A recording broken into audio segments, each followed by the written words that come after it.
Dari tadi yang mengenai GovTech sebagai penutup, itu nanti pemerintahan Presiden Prabowo ini akan berbasis digitalisasi dengan support AI.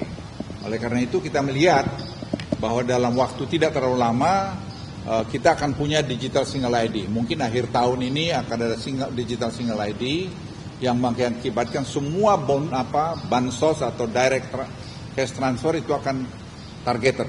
Jadi akan sesuai dan itu akan menghemat angka cukup besar tadi berapa angka mungkin beberapa bisa cukup besar angka ini dihemat dan saya melihat nanti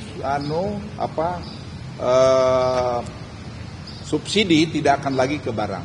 Subsidi akan langsung kepada yang penerima karena rata-rata kita kumpulkan semua bansos itu dengan cash transfer dan seterusnya ada 5,4 juta rupiah per orang.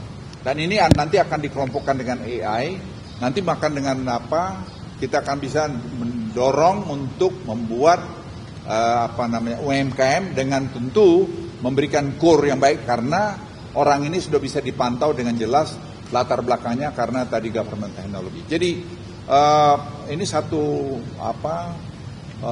pemerintahan yang berpenduduk hampir 300 juta orang pada awal tahun depan yang pertama menggunakan digitalisasi berbasis AI. Nah, ini saya kira satu keberanian tersendiri karena tadi seperti singgung, semua akan bisa dimonitor dengan sistem ini. Dan sekali lagi sistem ini dibangun oleh anak-anak Indonesia. Saya kira itu dari kami. Terima kasih. Pak, kalau soal rupiah gimana sih Pak? Upaya menguatkan rupiah itu kalau dari Den gimana sih Pak? Ya sudah tadi Pak Dede sudah jelaskan, kita banyak sekali dan tidak perlu terlalu berkhawatir berlebihan. Ya, kita perbaikin di sana sini. Tadi digital ini akan saya kira menjawab deep state. Deep state concernnya Presiden itu akan terjawab banyak dengan sini. Tadi saya laporkan secara khusus mengenai itu.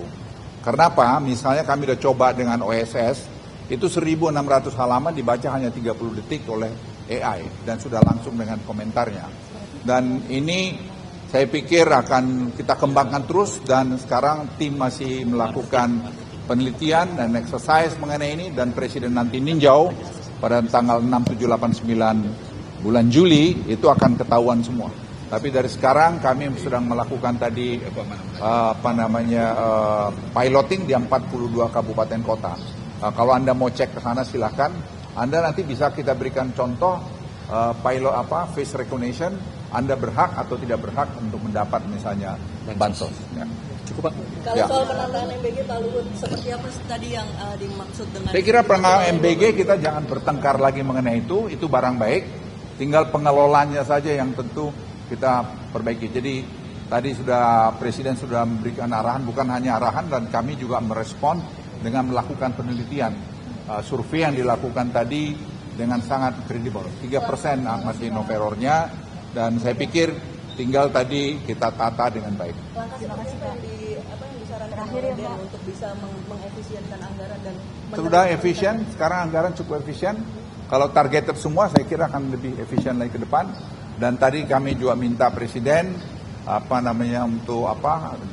Dewan Ekonomi melakukan monitoring dan evaluasi setiap ini dan melaporkan pada Presiden. Setiap apa itu Pak monitoring dan evaluasi? Ya ini kita lakukan berkala seperti tadi kita survei yang kita lakukan itu. Cukup Pak. Ya, terima kasih. Terima kasih Pak.